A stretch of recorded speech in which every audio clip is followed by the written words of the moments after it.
wow, Jenny, ich bin jetzt mit in der Nacht verwachen und ich habe vorher so etwas Nices geträumt und ich hoffe, ich schlafe jetzt wieder ein und träume dort weiter, wo ich aufgehört habe.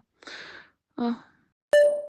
Irgendwie bin ich heute Morgen, als ich so die Aufnahme jetzt denke, ein bisschen nervös, weil ich so dachte, weil ich einfach einmal mehr wieder gedacht habe, Alter, über was rede ich heute? Interessiert es überhaupt irgendeine Sau, was wir in dem Podcast erzählen? Weißt du, was ich meine? Ich bin kurz so alles anzweifeln. Ich so, ja, keine Ahnung. Machen wir es vielleicht einfach für die 3 Leute, die reinhören. Und was, also das war nachher dein Optimismus Ich gewesen? bin dann so, ich habe dann so eben angezweifelt und dann habe ich gedacht, wie schlimm wäre es, wenn es niemand juckt. Dann denke ich so, ja, dann haben halt im schlimmsten Fall Frau und ich einfach eine gute Zeit und eben. Genau. Und du kennst ja unsere Zahlen. Ja, ich weiss, aber trotzdem bin ich so... Nein, ich weiss. Also ich bin auch manchmal so... Hast du das auch? Nein, ich denke mir eher so, nehmen wir uns so wichtig, also weißt, Ja. nehmen wir uns so wichtig und finden so, ja, das muss ich erzählen, weil also erstens ist das eben, es hilft vielleicht den Leuten oder inspiriert. Oder es ist eine lustige Geschichte. Ja, aber... Also nein. Aber es gehört dazu, dass man sich manchmal ein bisschen selber judgt. Ja, mega. Eben vor allem bei Selbstdarstellung, also auch auf Insta. Ja. Ich meine, es ist ja Ja. wirklich, es ist offensichtlich, nicht offensichtlich, es ist Fakt, dass wir uns gern vor der Kamera, also dass wir gern vor der Kamera sind Ja. und uns auch gern sehen. Weil sonst würden wir auf Social Media auch keine Videos machen, weißt? Das stimmt. Also es ist schon, Ja, kann man glaube ich schon so sagen. Ja. Ich meine, sonst könnte die Person in den Medien den Job nicht machen, wenn man das ist ein grosser Teil vom Job und wenn man das nicht gerne macht, ist es wirklich schwierig. ja mega. Also wenn du auf eine Redaktion kommst, du merkst recht schnell, welche Personen vor der Kamera arbeiten und nicht wegen dem Aussehen nur, sondern auch vom Wesen her halt. Ja. Also ja. Aber ich finde, es gibt auch Leute, wo man merkt, ich würde das jetzt nicht unbedingt von mir behaupten, wobei, doch auch. Aber so, es gibt doch so Leute, die haben nichts am Hut mit Social Media, nichts. Mhm. Aber das sind einfach Entertainer. Ja, Also so, ja. Es gibt doch Leute, die erzählen einfach so ältere Generationen oder so. Du merkst, die erzählen gerne und gute Geschichten. Mhm. Das sind, finde ich, auch Leute, die könnten in den Medien arbeiten oder die Mega. einfach für mich Entertainer sind, für mich nicht nur in den Medien so. Nein, mega. Ich kenne Und einen. es hat auch Leute, die keine Entertainer sind, die in den Medien sind. Genau, Es gibt irgendwie beides. mega. Ja, und ich kenne einen alten Herr, der amigs auf Hochzeiten im Fall das Programm macht. Also der wird manchmal eingeladen von Hochzeiten, wo er halt entertaint. Also nicht sich selber, sondern er kann halt mit die Leute irgendwie mit einem Thema entertainen, zu dem Brautpaar oder weißt. Also wie Live-Podcast-mäßig, aber halt dann zu einem Ich Thema. glaube, so ein bisschen Showmaster. Also jetzt nicht eine Comedy-Show über ihn, sondern ja. Ja. Das muss dir einfach geben sein. Also, Ja. ich weiss nicht, an meiner Schwester ihrer Hochzeit habe ich nichts mega vorgetragen. Wir haben ein Musical gespielt, aber das ist nicht das, was hast ich du meine. choreografiert und so, Ja, das müssen wir mal zeigen. Ja. Nein, aber ich musste dort so müssen erklären vor allen, wie man jetzt die Polaroid-Kamera macht. Und wir hatten eben noch ein Aufnahmegerät gehabt, wo man kann Stimmen aufnehmen kann. Und dann musste ich auch vor allen müssen das machen und so. Dann habe ich es gerade mit den Leuten gemacht. Und die Leute haben mega, also meine Mutter nachher so, nein Flavia, hast du das wieder super gemacht? Also die Leute waren begeistert gewesen. Und ich so... Nein, Du so, ja, it's me. nein. Entertainment Queen. Nein, aber es macht mir auch Spass und dir ja auch. Ja, offensichtlich. Genau, also jetzt sind wir wieder drin. Ihr 3 Nasen, wir wissen, ihr seid mehr. Hört heute sicher auch wieder gerne rein. Also, Wir hoffen es. ich freue mich aufs Erzählen. Ich auch. Jenny, Wir haben nämlich gesagt, treffen wir uns doch wieder, wie sagt man? auf ein Sextraudio. Ja, aber nicht unkonventionell. Unverbindlich. Sagt man doch manchmal so zu Sachen, die so sind, ja, du, wir schauen dann einmal. Ja, aber wir haben uns verbindlich auf die Zeit getroffen. So. Ja, Oder? schon, aber wenn in dem Sinn gesagt, Ja, hey, ja. machen wir mal wieder eine Folge ohne Thema, Genau. schauen wir, wo es uns antreibt. Genau. Ja. Ja, und ich habe im Fall schon wieder eine HB oder ich habe schon wieder eine Ladekabel Steckdosen-Story. Oh, Warte, was war die letzte gewesen?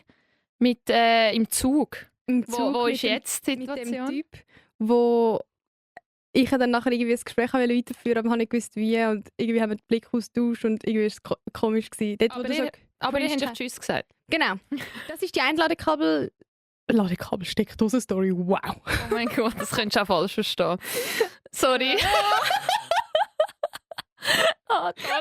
Sorry, das kommt manchmal führen. Aber ja, was hast du jetzt für eine Ladekabelsteckdose? Schon gut, du weißt, es kommt einfach führen. Du zeigst einfach, wie du tickst und wie du denkst. Wie du Ja. Nein, aber das mal am HB. Weil ich bin ja gefühlt 24/7 unterwegs und mein Handy stecke ich irgendwie nie ein. Das ist einfach so ein Persönlichkeitsmerkmal von mir.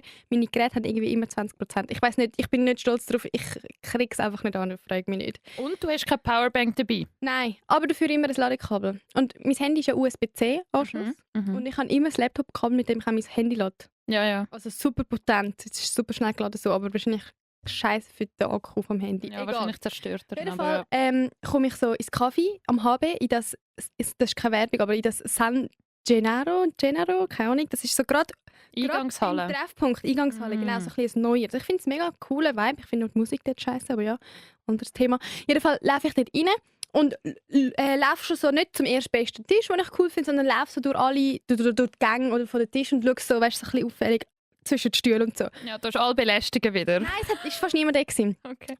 2 Leute sind da gewesen und die sind zusammen nebeneinander noch mit gehockt. Auf jeden Fall laufe ich so durch und dann kommt der Keller zu mir, den kenne ich nicht, aber er sagt so zu mir, sagst du mir jetzt nicht, dass du eine Steckdose suchst? Dann sage ich so mal, weißt du, so ein bisschen Shame. Ja, ich bin ein Digital Native, Gen Z. Ja, ich suche eine Steckdose. Und ich komme nicht wegen dem Kaffee, sondern wegen der Steckdose. Ja, ein bisschen so. Habe ich mich gerade geoutet, hat er es gerade gecheckt.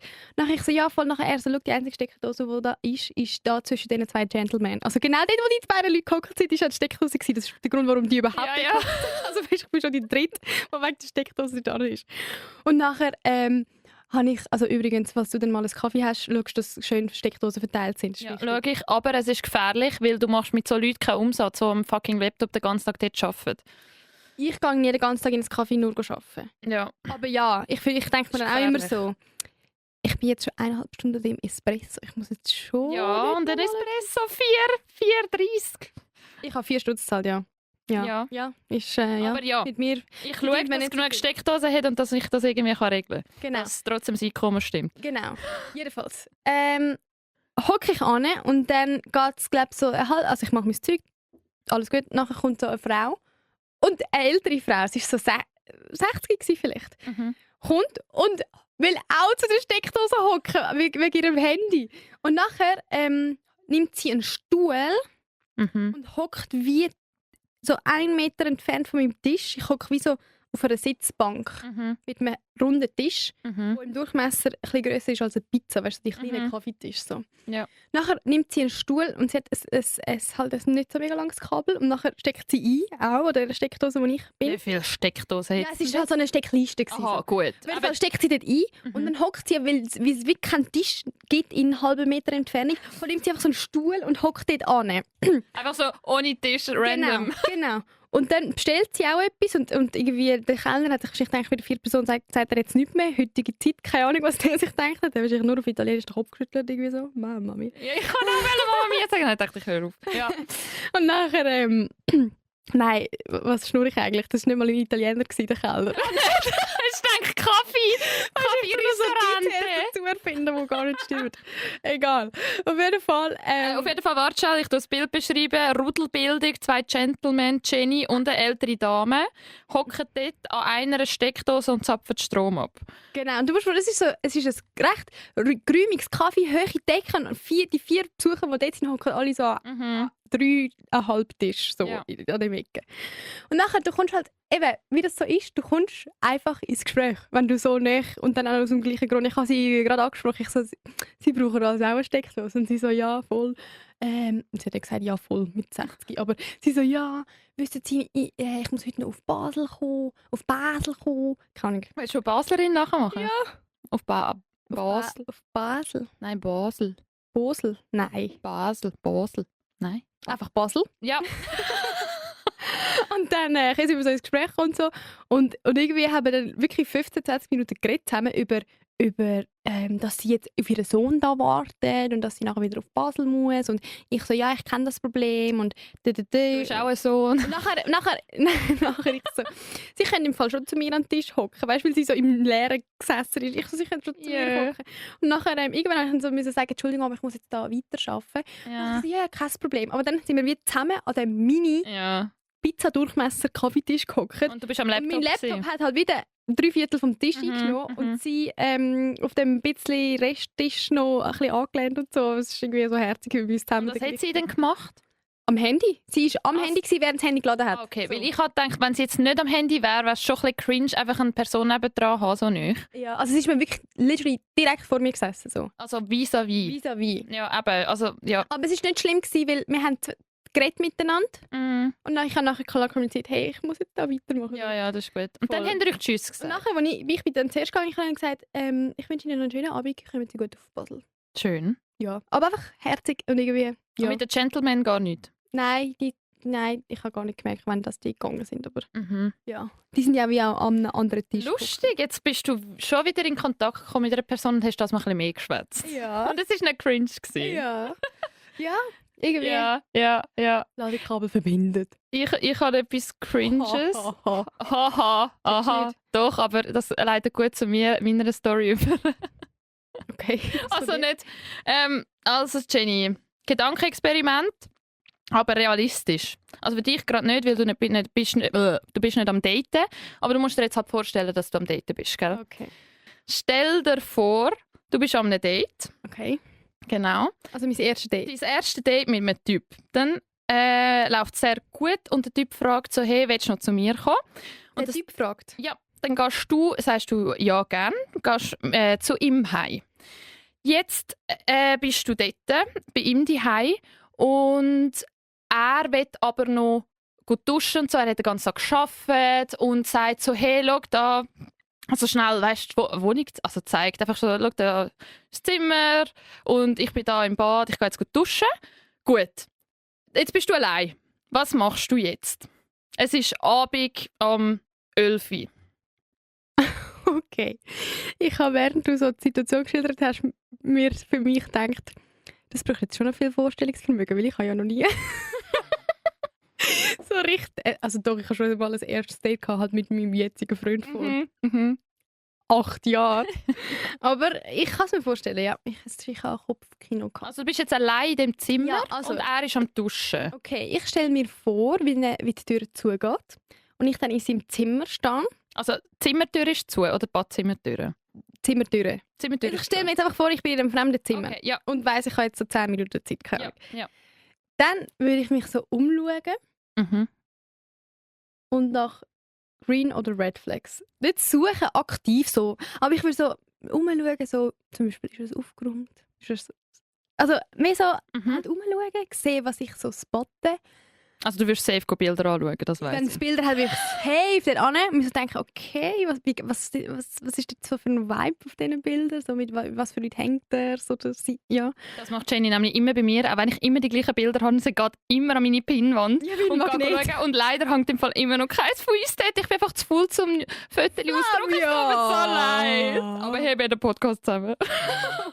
Aber ja. Ja, wir haben auch fast keine Bilder zusammen drum. Nein, auf jeden Fall. Das ist mir aber noch nie aufgefallen, im Fall, wo ich die Fotowand angeschaut habe. Noch nie habe ich mir gedacht, da Okay. hängt keins von uns. Ich habe dir etwa schon 3-mal gesagt. Aber jedes Mal, wenn ich sie anschaue, sagst du, ja, ich weiss, da hängt noch keins von uns. Ja, aber nein, ich glaube, ich will mir so einen Eindruck verschaffen von, was sagt das Zimmer über die Person aus. Weil das finde ich finde, so ein Zimmer sagt viel aus. Oder kann viel aussagen. Ja, safe. In jedem Fall, egal wie es eingerichtet ist. Mhm. Und dann würde ich das machen. Vielleicht, wobei, weiß nicht. Vielleicht, wenn ich so, ich meine, jetzt erzähle ich das gerade in einem Podcast, darum sage ich, vielleicht will ich das nicht machen. Aber Mhm. kann gut sein, dass wenn ich so weiss, ich bin gerade für mich, dass ich vielleicht so mal einen Schrank aufmache und da kurz reinschaue. Einfach so aus Neugier. Und dann wirst du die ganze Zeit umschauen. Nein, ich komme ja nur. Aha. Also er ist etwa 15 Minuten weg. Das weißt du halt noch nicht. Du weißt ja nicht, wie lange er hat. Ja, aber wohl nicht 1 Minute. Ja, aber Ja, aber ich okay. würde so umschauen, dann, falls ich Gut. die Schuhe anhabe, würde ich die Schuhe abziehen, Ja, das wäre von Vorteil, ja. Jacke, so. Ja, Und okay. dann würde ich, glaube safe auch schauen, was so auf dem Pult rumliegt. Weißt du, so, wenn es so 1000 unzahlte Rechnungen sind, eine Mahnung oder so. Ich finde, Ja, das hat auch... Ich weiss nicht, so Sachen. Mhm. Und dann... Würdest du einen Brief aufmachen? Nein! Ja, okay. Ein okay. Brief? Ja, wenn Rechnungen dort sind, dann Nein. müsstest du die ja so anlangen und Nein, durchschauen. nein, das würde ich nicht in die Hand Aha. nehmen. Nicht in die Hand Aha, nehmen, einfach nicht so in die Hand anschauen, nehmen. ja. Okay. Mhm. Und dann würde ich, glaube aufs Bett hocken, so mit dem Rücken an die Wand angelehnt. Ein bisschen am Handy chillen oder so. Mhm. Mhm. Mhm. Okay. Ja. Ja. Oder, ja. Mhm. Wieso? Ja, Was das würdest ist du schon mal machen? ein guter Move. Aber eben, ich glaube, ich würde so beim Umschauen vom Zimmer würde ich Green oder Red Flags registrieren. Weißt du, wenn ich jetzt irgendetwas würde sehen, ja. mir fällt gerade kein Es Beispiel kann dich ein. halt dann abturnen oder also, mal, zum anturnen. Beispiel, wenn ich jetzt würde sehen, ein SVP-Wahlplakat als Plakat, dann würde ich so Ja, denken, aber ich dann hoffe, würde er aus der Dusche kommen, ich wäre nicht mehr dort. ja, und ich hoffe, du hättest es dann beim Date bemerkt. Ja, aber vielleicht gibt Ja. ich weiß jetzt nicht, das ist jetzt nur das erste, was mir in den Aber- Sinn kam. Okay. Weil ich habe es umgekehrt erlebt, dass ich bei einem Date jemanden zu mir heimgenommen habe. Ja. Und dann bin ich eben gut duschen. Und Und was hat die Person gemacht in der Zwischenzeit? ich weiss nicht, aber sie ist auf jeden Fall nicht aufs Bett gehockt oder so, sondern als ich zurückgekommen also ich habe halt mein Bischi angehabt, heisst es Oversized T-Shirt und Unterhose. Also ich bin schon so voll bedready gsi. Und dann komme ich zurück ins Zimmer und er ist halt so am Umstand, hat glaube auch meine Bilder angeschaut und so. Und ich habe halt irgendwie erwartet, dass er irgendwie im Bett schon ist. Also nicht, dass er so ready ist zum weiss ich was machen, sondern einfach so, dass er auch schon... Weil Es ist einfach schon ein bisschen awkward komisch, weil also, wir haben nicht gesagt, dass wir jetzt Sex haben oder so, aber es ist wie offensichtlich gewesen, vielleicht läuft noch etwas, mal schauen. Und Das ist doch nachher ist so voller Anspannung. ja, nachher bin ich so gewesen, also eben, ich bin fertig, musst du auch noch ins Bad? Nachher ist er auch ins Bad, nachher ich so, okay, was mache ich jetzt? Nachher bin ich, nachher ich gedacht, also ja, das Natürlichste ist jetzt für mich sowieso, dass ich ins Bett gehe und am Handy chill. Ja. Und nachher wird es cringe. Weil nachher kommt er angelegt noch. Angelegt zurück. Weil er hat keine Bettsachen halt bei mir. Oder? Also, Ja. das ist nicht... Und nachher ist so... Nachher war es so, gewesen, ja super, ich weiss, er muss sich jetzt abziehen, weil er geht nicht mit der Straße schlafen. Ja. Ich habe auch gesagt, ich kann ein T-Shirt von mir haben und er so, nein, ist easy. Dann haben wir so normalen Smalltalk geführt. Während er sich ausgezogen hat. Ja! Oh mein Gott! So, Aber ja, das... nein! Weil du siehst, also ich bin halt so gewesen, ich sehe jetzt die Du hast Person... jetzt wieder nicht können ins Handy glotzen, während du mit ihm redest und er sich auszieht, oder? Nein, das wär wäre auch komisch komisch gewesen. gewesen, aber ich habe einfach probiert im Gesicht so anzuschauen und so möglichst normal, wirklich möglichst normal. Das ist jetzt gar nicht komisch, dass ich schon im Bett hocke und mein Bett ist halt am Boden. Das ist auch nochmal komischer. Ich hocke so am Boden und schaue so auf. Ja. Und ich habe gewusst, für ihn ist das auch unangenehm. Ich überlege Und- gerade, wie hätte man das nicht cringe, wie hätte man das Eben. smooth können machen? Ich weiss, ich finde, eine Regel sollte sein, das hat eine Kollegin von mir gemacht.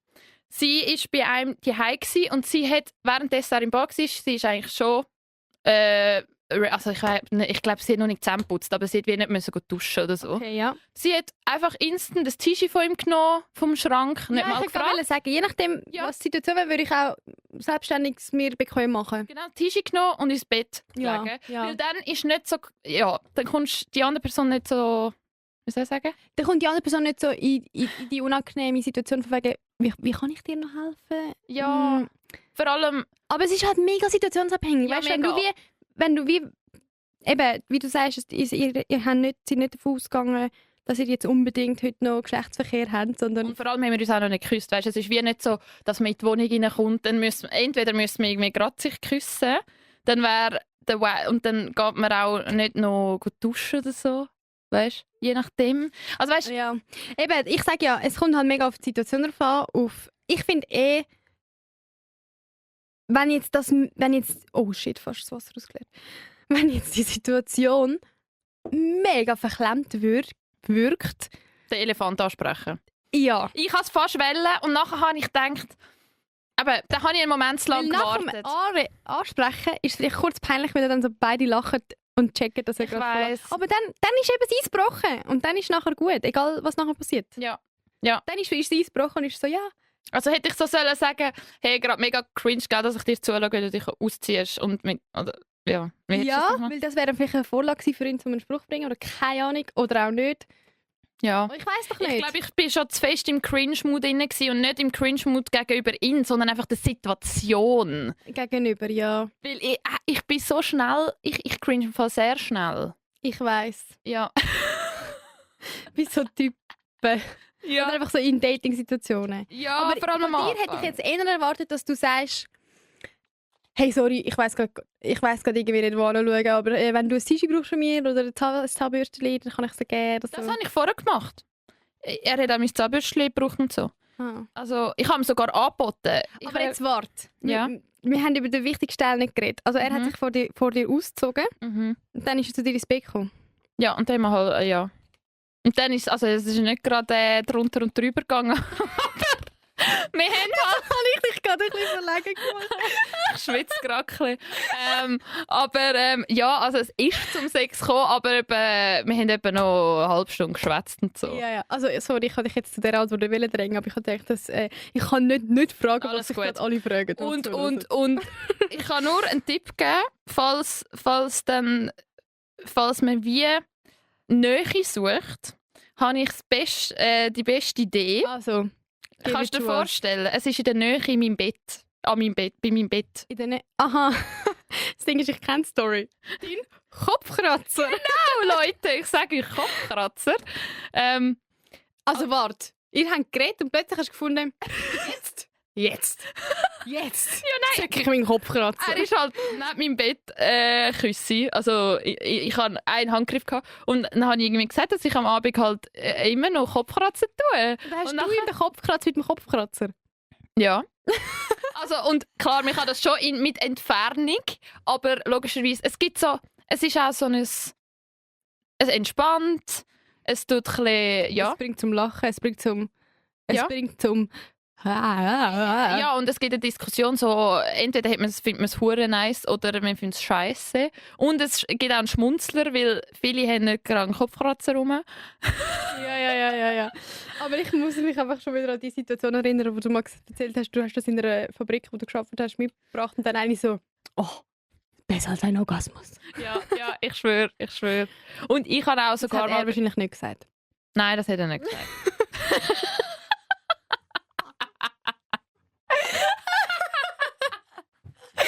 Und ich habe es auch nicht gesagt. Aber ich habe das mal diskutiert, dort, glaub, im Geschäft, ob man eher würde auf nie mehr einen Orgasmus oder nie mehr Kopfkratzen. Hä? Und die Leute haben dann gesagt, nie mehr einen Orgasmus? Ich habe dort noch gesagt, ich glaube, ich würde mich sogar für den Kopfkratzer entscheiden, weil ich glaube, längerfristig ein entspannteres Gefühl habe. Es bleibt mir länger. Aber jetzt wüsste ich nicht, ob ich es noch sagen. Jetzt habe ich zu wenig Kopfkratzer-Erfahrung.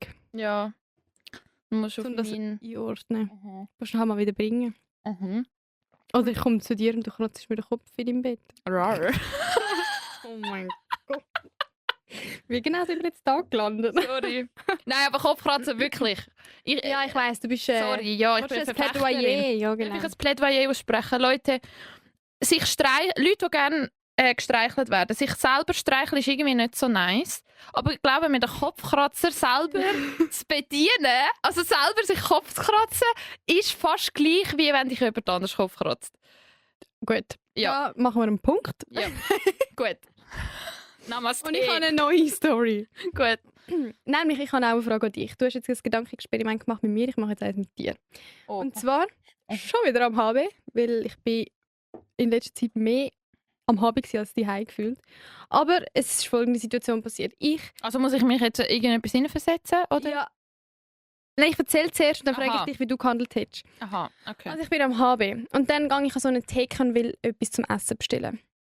Und dann sage ich, was ich gerne hätte und die Person nimmt die Bestellung irgendwie auf im System und nachher nimmt sie das Sandwich oder was es war und nimmt aber die grössere Grösse als das, was ich bestellt habe. Nachher sage ich so, Entschuldigung, ich hätte aber gerne das Kleine. Und dann sagt sie so, schaut sie mich an und sagt so, das ist für die andere Kundin, weil so 2-3 Meter neben mir ist noch jemand gestanden. Und ich so, sorry, weißt du, sie hat zuerst noch eine andere Bestellung gemacht. Ja. Und dann gibt sie es dieser Kundin, sie zahlt und so weiter. Und nachher macht sie meine Bestellung, ready, zack, gibt es mir über die Theke und drückt es mir in die Hand. Und ich sage schon so, danke vielmals. Und dann sage ich eben, ich habe noch nicht gezahlt. Und dann sie und ihr Arbeitskollege, also nein, sie schaut mich an und wieso geht in so eine kurze Starre. Mhm. Und ihr Kollege ist so irgendwie den Salat am Umbiegen und schaut sie so an, weißt du, so, Mhm. hast du jetzt aber nicht vergessen abbuchen. Hast du jetzt aber nicht vergessen abbuchen, oder? Und nachher sie so, also ohne Blinzen, oh. Und dann geht sie zu der Kasse und bucht mein Essen ab. Und dann habe ich mir so gedacht, hä? Also, mal ist eigentlich schon gut, dass ich etwas kenne, aber irgendwie, ich hätte jetzt auch einfach weglaufen und mir irgendwie 13 Stutz sparen. Ja, Und jetzt meine Frage, hättest du in dieser Situation etwas gesagt? Weil ich hätte auch weglaufen und so tun, als hätte ich es nicht gecheckt und dann hätte sie mich immer noch kurz zurückrufen, falls sie es dann in den nächsten paar Sekunden gecheckt hätte. Aber irgendwie ist es auch Asi, aber irgendwie selber schuld. Je nachdem, wie sympathisch mir die Frau übergekommen ist. Im Fall. Wenn sie... Du, ich mache mir keine Gedanken, wie sympathisch mir jemand ist, wenn ich in 2 Minuten am HB etwas bestelle. Weißt du, was ich meine? Also, ich würde es nicht übers Herz bringen, wenn sie so voll ist. Grüezi! Wenn sie, nur schon der Ton. Dann würde ich es sowieso sagen, aber wenn sie so, dann hätte ich es, glaube ich. Also wenn sie jetzt ein Bitch gewesen wäre, dann hättest du gedacht, ja du, look. Und du isst es ja, also du bist wieder gegangen, hä? Genau. Ja, Ich habe sie auf die Hand genommen. ja. Also Ja. was hättest du jetzt gesagt? Kommt auf die Person drauf an. Ja, es kommt ja eh immer auf irgendetwas drauf an, aber ich hätte glaube auch etwas gesagt. Es ist, wie so, es ist so schnell aus mir raus. Ja. Oder im Restaurant zum Beispiel muss man doch manchmal auch die Rechnung checken. Mhm. Wenn jetzt dort auf etwas fehlen würde, eine Vorspeise, würdest du etwas sagen? Nein, das nicht. Das nicht. Ich glaube nicht. Nicht? Nein, aber auch je nach Resti, Mann. Ja, Es ist- wahrscheinlich. Je nach Resti, je nach Erfahrung. Ja. Oder du gibst dann einfach so viel Trinkgeld, wie das, was auf der Rechnung gefehlt hat. Dann ist es einfach so, als hättest du kein Trinkgeld gegeben. Ja, und ich habe auch mal im Service gearbeitet, gell? Das ist mir auch schon passiert. Und dann bist du doch froh, dass jetzt jemand gesagt. Eben, genau, darum verstehe ich das Und noch wenn eher. du später einen Kaffee mal hättest, Ja. dann wärst du auch froh, wenn es die Leute würden sagen. Ja. Aber irgendwie will ich trotzdem mal probieren, es klingt blöd, ich will einfach mal probieren, irgendwo essen und dann so selbstverständlich rauslaufen und schauen, ob es funktioniert. Ich glaube, ich würde nachher wieder zurückkommen, um zu zahlen, aber weißt du, ob die checken, dass ich jetzt gegangen bin. Dreist? Ich weiss, aber irgendwie würde mich Ja, das wundern. Ich glaube, safe. Also, Je nachdem, also ich weiss noch, dort wo Hochbetrieb war bei mir, dort wo ich gearbeitet habe, ich hatte keine Übersicht. wer hat jetzt schon gezahlt, wer nicht? Ja, Und und ist es nicht auch so, dass verschiedene Leute verschiedene Tische bedienen Ja, und du logisch. dann auch nicht weißt, hat die Kollegin von dem Tisch schon... ja. Ja. Aber nein, ja, das ist... ich kann mich erinnern, jetzt, als wir über das reden, in Barcelona bin ich mal in der Ferien gewesen mit meiner Family und dann Mhm. am Tisch, nicht neben uns, aber so auf der Das hast anderen du, Seite. glaub, ja. Mhm. Oh mein Gott, ich habe gedacht, ich traue meine Augen nicht. Irgendwie, wir sind ganz normal am Essen, plötzlich steht eine Männergruppe auf und rennt Ja. um ihr Leben. Mhm. Aber so was von volle Kanone Richtung Barceloneta, also wie so an der Strandpromenade sind wir geguckt Ja. und die sind irgendwie so wie so richtig Strand, nicht ins Meer obviously, aber Ja. so noch mehr der Strand Das wäre ein irgendwie. bisschen lost. Stell dir nachher den Keller vor, der auch noch so ins Meer reingeht. Aber eigentlich wäre das so dumm. Ja, wo schwimmst du an? Was machst Ja, kannst du einfach den Strand abschwimmen. Okay, nein, das ist ziemlich du? dumm. Oder Dann wartet abtauchen. man- Ich würde abtauchen und dann mit so einem Strohhalm Luft ab. Oder auf das Schiff. Nein, aber auf jeden Fall, die rennen um ihr Leben und die Kellnerin lässt gerade alles stehen liegen und rennt im Fall denen hinten rein, also gang zu mir das Leben. Mhm. Mehrere Kellnerinnen sind hinten rein gerannt. Mhm. Mhm. Und irgendwann sind sie dann verschwunden in der Menschenmenge, im Strandhorizont sind sie verschwunden. Ja, in den Leuten, ja. 20 Minuten später haben wir gezahlt und sind dann auch so am Strand entlang gelaufen. Ja. Sehen wir ein Polizeiauto, wie so Oh. 4 Polizisten, jede Männer so links und rechts heben Ja. und so mit dem Kopf am Kopfheber und so ins Polizeiauto Oha. rein. Also sie haben sie gefunden. Hat es Überwachungskameras gegeben? Weiss Das nicht. vergisst ich manchmal in so Situationen. Aber auch Also so nicht, dass dumm. ich so- Weißt du, so dumm. Was hat das Essen gekostet? Keine Ahnung, vielleicht 50 €. Vielleicht haben sie es auch 80. wollen ausprobieren, aber das ist ein bisschen Aber offensichtlich. sorry, für den Adrenalinkick dann nachher so etwas riskieren, ist ja so Ja. dumm. Was hast du... Hast du mal geklaut, wolltest du mich fragen? Ja. Hast du mich das fragen? Zuerst wollte ich sagen, was gibt der Adrenalinkick, aber über das haben wir schon mal ein bisschen gehabt, wegen so Hast du schon mal etwas geklaut? Ja, Action-Sachen. wahrscheinlich schon. Nicht das, also ja, wir haben doch alle schon mal etwas geklaut. Also so zum Beispiel im Coop. Also ich glaube, Das ist während der Kante hast du dort so ein bisschen Hä? geklaut. Jetzt stellst du mich aber als Nicht? Diebin da. Nein, aber so Ist Klauerin und Diebin etwas anderes? Klauerin. Ja, Das Wort gibt es nicht. egal. Also schau, ja, Scheiße, kann ich jetzt Nein, du kannst verfolgt nicht. werden? Ich frage mich, nein. Wir fragen den Luca. Das ist ihr Freund. Für das kann ich nicht belangt werden. Also schau, ich habe sicher schon mal ein Sweet and Sour im Coop nicht gescannt in der Kante. Ja, ein Söseli eben. Eben. Aber du ja auch. Ja, okay, ja. Also, Was hast du schon geklaut? Also, für was ich nicht belangt werden kann, ist in Costa Rica passiert, die hören nicht zu. Aber ich hatte das nicht geplant. Ich war in einem Laden, die Kollegin war draussen am Telefonieren mit ihrem Freund und ich hatte den Job, ich muss jetzt einen Volleyball kaufen. Ja. Und dann habe ich gesehen, Alter, voll überteuert, $20 ein Volleyball. Und so ein billiger, ich habe ja Ahnung von Volleyball, das wäre höchstens $5 wert gewesen. Und nachher, manchmal habe ich so eine Kurzschlussreaktion, ich klaue den jetzt. Weißt, nachher habe ich mich schnell so ein bisschen umgeschaut nach der Kamera, also nicht so auffällig. Dann habe ich gedacht, okay, ich kann ja da jetzt nicht einfach so mitnehmen, ich gehe jetzt mal zu einem Regal. Da bin ich so zu einem Regal und habe so ein Produkt genommen und habe so hinten gelesen, als wäre es so. Ja, als wäre es wichtig, ja. Genau. Und dann bin ich wieder zurück zum Ball und dann habe ich den Ball genommen und bin wieder etwas anschauen und in dieser Zeit habe ich ihn so in die Tasche unter das Tüchlein genommen. Und dann bin ich zu der Kasse und habe gedacht, okay, ich muss etwas kaufen. Dann habe ich einen Kaugummi gekauft.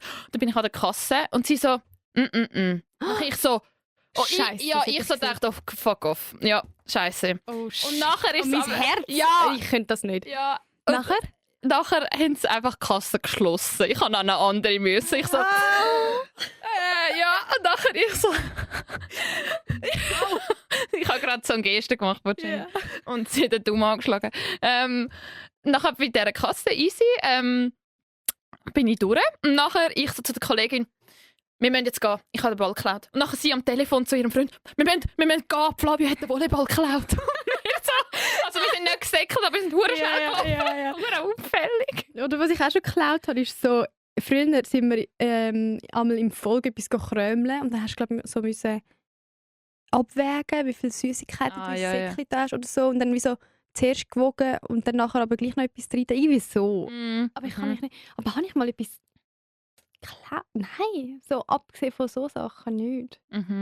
Aber ich glaube im Fall so bei der Self-Checkout-Kasse klauen safe mega viele Leute. Ja. Sowieso. Aber ich kann also die Stichproben, die machen es. Ja, ich weiss. Also ich habe ja das ist dann ganz schön scheiße. Ich kenne jemanden, der wieso hat halt müssen. Dort steht ja manchmal eine Person, die dann so findet, ey, kannst du schnell zu mir kommen, mir deine Quittung zeigen. Und dann sind sie die Quittung durchgegangen und Sachen, die die Person postet hat, und es haben ein paar Sachen gefällt. Und dann hat die Person müssen halt ins Büro kommen und Formular ausfüllen. Also weißt, und das ist dann so, so unnötig, weißt, wegen irgendwie ein paar weniger Franken. Aber es gibt auch regelmäßige Täter. Weil ich weiss, als ich im Migros gearbeitet habe, haben wir beim Personal, wir hatten so eine Pinnwand im Personalraum. Wanted. Ja, also nicht wanted, aber wir haben so ein Videoüberwachungskamera-Bild von einem Typ, der schon mehrfach geklaut hat. Alla, wenn ihr den seht, den müssen safe kontrollieren. Und einmal bin ich aber, wir haben die Frau, die dort kontrolliert hat, die hat einfach das Auge gehabt. Wirklich, die hat jedes Mal einen Volltreffer gehabt. Immer alla sowieso bei der komm mal zu mir. Beim Zoll, weißt du, so, dich nehmen wir raus. Und ich war mal so hinten im Lager gewesen, und wir hatten so einen Kassenraum gehabt, der ist halt voll, also dort ist halt das Geld drin, der ist gesichert und alles. Und dann hat sie gesagt, Frau, jetzt komm in den Kassenraum, sofort. Und ich so, fuck, habe ich etwas gemacht? Und nachher bin ich dort innen und ist so eine Frau dort am Hocken und eine Kassiererin. Und sie so, Frau, du bleibst jetzt einfach da rein, wir müssen jetzt schnell die Polizei rufen. Und ich, mir nichts gesagt und es war still dort drin. Und ich so, okay. Nachher bin ich so ein bisschen wie du im Zimmer, wo wegen Red und Green Flags am Suchen ist, bin ich so am Umschauen und habe gesehen, Kassenzettel. Idee von ihr. Ich so, ja, die geklaut. Und nachher, was hast du gemacht? Nichts. Ich bin einfach da gestanden, weil rechtlich gesehen muss eine Drittperson anwesend sein oder so. Weißt du, dass irgendwie ich einfach anwesend sein, bis die Polizei kommt, weil das nicht nur die Verkäuferin, also die sie belangt hat und sie ist. Keine Ahnung wieso. Okay, dann müssen wir auch fragen. Eine Art als Zeugin. Genau. Und nachher konnte ich wieder raus. Aber Self-Checkout. Ja. Ist, ich finde es eigentlich schon noch praktisch, gerade wenn es viele Leute an der Kasse haben. Aber ja, nein.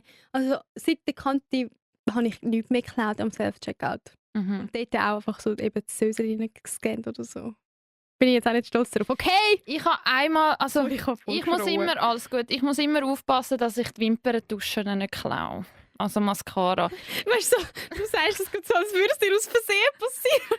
Ja, Ich muss immer schauen, dass ich die Wimperntusche nicht klaue. weil, also, die Meine Finger Nüsse... sind eben einfach so lang und dann passiert es einfach. Ja, ich weiss auch, es kommt über mich. Nein, aber ich habe nur einmal eine geklaut, weil dort bin ich so gewesen, Alter, willst du 25 Stutz für den Tintenklecks, den ich mir nachher fetze? Also, Ja. Ich check es schon. passiert eher in so Momenten, wo ich wirklich nicht verstehe. Warum das so teuer ist, wie beim Genau. Volleyball. Ja. Und so ein Massenprodukt, weißt du? Weil wir wissen doch alle, dass die Wimperntusche wahrscheinlich 1,50 Franken kostet, Ja. wenn überhaupt. Ja, ich sehe dann immer die Vorstellung. Das ist ein Stück Plastik mit, wie du sagst, wahrscheinlich 2 Milliliter Farbe drin. Ja. Oh Mann, Und ich sehe dann die Massenproduktion, die das so in einer Sekunde abgefüllt hat. das Leben tut so weh, es ist so teuer. Warum ist alles so teuer? Ja, Beauty ist also ich bin froh, dass ich nicht so Beauty-addicted bin. Was ist das teuerste Beauty-Produkt, das du dir gekauft hast? Boah, ich weiß gar nicht auf euch, aber gestern habe ich gerade, also es ist nicht mega, aber für ein Peeling, also so ein Peeling-Puder. Peeling-Puder? Ja, gibt's. Ich ist bin in das? Müller, ich habe mich glaube beraten lassen, sie hat gesagt, ja, sie haben da ein bisschen Pickel, gell, sie? Und ich so, ja, danke, das weiss ich. Nein, sie war lieb. Sie hätte so scheu sagen, so, ich sehe, sie haben da ein bisschen Unreinheiten, Ja. ein bisschen sensible Haut in dem Fall. Ja, aber jetzt das Puder? Das Puder eben ist Also zum für Schminken? sensible Haut. Nein, das tust du in der Hand so anpudern, dann mit Wasser mischen und dann ist es ein Peeling. Ja, wow, was bringt es denn, dass es als Puder kommt? Keine Ahnung, das ist das Enzym, Kacke, ich weiß auch nicht. Es ist gut für meine Haut, okay, sie hat zwar gut verkauft. Ja. Und das war 40 Stutz, wo ich auch kurz war. Soll ich jetzt das Aber das- investieren? Ja. Ja, Ist Beauty, immerhin nicht passwortgeschützt. Rückgriff auf die letzte Folge. Ja, Nein, was ist was das? ist bei dir? Du, also deine Haarprodukte sind Ja, ja... ich habe auch schon Shampoo gekauft für irgendwie 40 Franken. Was ja schon viel Geld ist für ein Shampoo. Aber ich wasche meine Haare nur einmal in der Woche. Das heisst, so eine Shampooflasche von Ja. 300, 400 Milliliter hebt ein halbes Jahr bei mir. Du hast doch auch einen Dyson. Ja, aber den habe ich geschenkt. Ah, okay. Aber ja, der wäre sicher teuer. Und sonst? Nägel habe ich ja zweimal gemacht. Aber bin die letzten 2 Monate. Stimmt. Ich mache mir einmal die Fußnägel. Das ist Das schon... ist schön im Sommer. Aber ich schwöre, ich vermisse meine Nägel. Ich kann... Mach doch wieder. Nein! Also Leute, für euch, ich habe das eigentlich immer judged, ehrlich gesagt. Ich bin immer so gewesen, die Nägel machen. Warum? Also so French Nails finde ich halt nicht schön. So die klassischen. Aber nachher habe ich halt so die was hast du gerade gejudged? Dass Leute Fake-Nägel haben, oder wie? Eben auch wegen dem Geld ausgeben. Und also wenn es dann zu lang ist, das verstehe ich dann schon auch nicht, weil dann sind es einfach nur noch hinderlich im Alltag. Also so Ja. elendlange. Ich glaube, Leute gewöhnen sich daran. Ja, mega. Aber nachher habe ich halt so fancy, weißt, ich habe ja gerne Farben und Bei dir war jeder Nagel anders. Gewesen. ja, Ich und finde, das hat dir gestanden. ich weiss, danke. Es hat, vor allem, weil ich sonst nicht so viel Accessoire habe, ist einfach ein Accessoire. Es ist nochmal ein Hingucker. Ja, mega. Und ich habe mega viel von einer Kellnerin auch Kompliment in München bekommen. Das sind so schöne Nägel. Und ich so, Ja, Nägel. Ich bekomme nie Komplimente für meine Nägel, weil die sind meistens auch einfach natürlich oder auch einfach etwas. Ja. Aber ich finde das eben, gepflegte Hände sind ein gutes Accessoire allgemein. Also ein Green Flag. ein Green Flag, ja. Ja, das stimmt. Ich habe mal, ist noch nie passiert, aber ich habe mal gesagt zu meinem Freund, irgendwann schleppe ich dich in die Maniküre. Nicht, weil ich nicht finde, dass er keine schöne Hände hat, aber mehr so, irgendwie wollte ich das Bild mal haben, mit ihm in einem Nagelstudio gesehen, wenn er die Hände anhebt. Und was macht man denn bei ihm? Hey, ich glaube im Fall die Nagelhaut wegschneiden, Ja. ein Handpeeling, die Nägel alle auf die gleiche Länge bringen, keine Ahnung, wahrscheinlich das Nagelbild reinigen, keine Ahnung, ich bin auch keine Nagelpflegerin, aber so Schenk ihm so, das ein doch so, mal. eine Pflegemaniküre mäßig. Vielleicht noch so einen, wenn man will, so einen Lack. Aber das ist einfach ein mega trendy Moment, dass Männer also was Trend? Ja, doch, mega. Doch, Meine ich For han- You-Page ist voll von Männern, die Nagellack tragen oder so Nail Designs. Ja, ich ich habe finde das gerade mega cool. Ich habe letztes Mal Ich find von das sogar einer hot. Influencerin, die über das, sie macht eigentlich so politische Videos, von Don Prigos, Performative Man. Ja. Performative Man. ja genau, also sie ist vom Podcast N20. Ja, ich habe das gleiche Video gesehen. Genau, und sie macht nämlich so politische Videos zu Trends auch. Und sie hat das aufgegriffen. Ich habe es nicht fertig geschaut, aber was hat es auf sich mit dem Trend? Sollen wir es schnell abspielen lassen? Ja. Warte.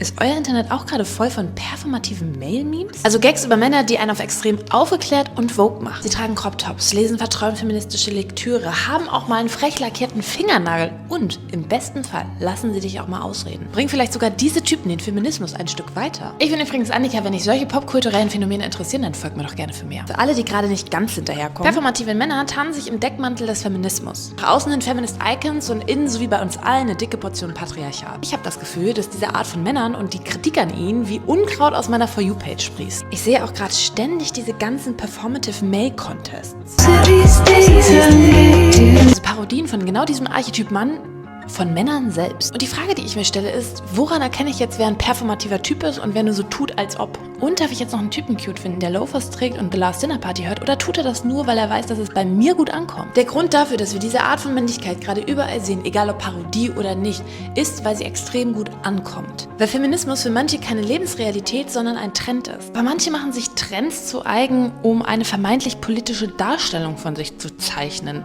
die sie aber nicht leben. Ich sag mal so, auch ich und meine Freundin sind schon auf Männer reingefallen, die außen feministischer aussehen, als sie eigentlich waren. Was? Das Ding ist, gegen einen Mann, der Virginia Woolf liest, ist erstmal gar nichts auszusetzen. Wenn er es aber nur liest, um dich zu beeindrucken und das Wissen nicht anwendet, dann würde ich mir Gedanken machen. Weil dann bringen solche Männer leider den Feminismus auch nicht weiter. Auf jeden Fall, sie heisst Annika Prigge und eben sie tut so Bilder malen und während sie die malt über politische oder Popkultur, Kulturthemen reden. Ich folge ihr mega gerne und du ja eben auch. Und sie redet in dem Video über Performative Male Men. Und zwar sagt sie, dass es im Moment einen Trend gibt oder einen Hype bei Männern oder gewissen Männern, feministisch zu wirken, um bei Frauen gut anzukommen. Aber eigentlich leben sie die feministische Einstellung gar nicht. Aber sie sehen so aus, weil sie zum Beispiel halt Nägel machen. gewisse Codes beachtet. Wie zum Beispiel eben, ich weiss nicht, gewissermaßen alternativ aussehen oder Gendern. feministische Bücher lesen, wo du dann so den Typ das siehst lesen und denkst, wow, er ist aufgeklärt, er ist feministisch. Oder eben Nägel machen, wo du würdest finden, hey, ein Mann eben mit einem klassischen Männerbild würde das nicht machen. Oder mit einem Und ist das nicht mega schwierig für die es dann wirklich machen halt? Eben ja, und in dem Video sagt sie, dass es anscheinend im Moment schwierig ist, weil das anscheinend so ein Trend ist, herauszukristallisieren, wer ist so. Wer lebt die feministischen Werte? Wer weiss, wer liest die Bücher nicht nur, sondern wendet das Wissen auch an. Wer hat gepflegte Hände oder farbige Fingernägel nicht, weil es gerade in ist, sondern weil das vielleicht ein politisches Statement ist. Und das ist so schwierig im Moment anscheinend. Oder nein, es ist einfach schwierig im Moment, weil die einen machen das als Performance, um gewissermaßen wirken oder bei Frauen ankommen. Und das ist halt ein bisschen problematisch. Das könntest du auf jedes, also weißt, das gibt ja so viele Sachen, die Leute vorspielen. Das ist schon noch spannend. Ja, wieso? Was hast du noch hast du noch ein Beispiel? Ja, also ich merke schnell, wenn eine Person, das sagt man, da aufgesetzt ist. In real life. Also weißt so auch, ich merke doch auch, letzte erst man merkt es immer schnell. Du sagst, nein, aber letztes Mal habe ich auch so eine Konversation gelassen und ich so, ach, du willst doch jetzt einfach cool sein. Um was ist es gegangen? Ich weiss nicht mehr genau. Ich will es auch eigentlich nicht erläutern, aber es ist so, einfach so... Du hast es aufgesetzt gefühlt. Aber was ist, wenn es gar nicht aufgesetzt war? Ja, ich nehme dann halt... Ich sage immer, ich habe gute Menschenkenntnis. Aber also gehst du davon aus, dass du immer schmeckst, was authentisch und was nicht authentisch ist? Einfach sehr schnell. Ich habe feine Fühler. Und dann frage ich andere Leute, die zum Beispiel die Person kennen. So, damit du das bestätigt bekommst oder nicht? Genau, ich so, hey, wie findest du die Person? Und letztes Mal hat sich halt herausgestellt, so, hey, ja, mega, also ich habe jetzt ein Jahr mit der verbrungen und ich weiss... Schwierig. So, also du hast es herausgefunden nach 2 Tagen.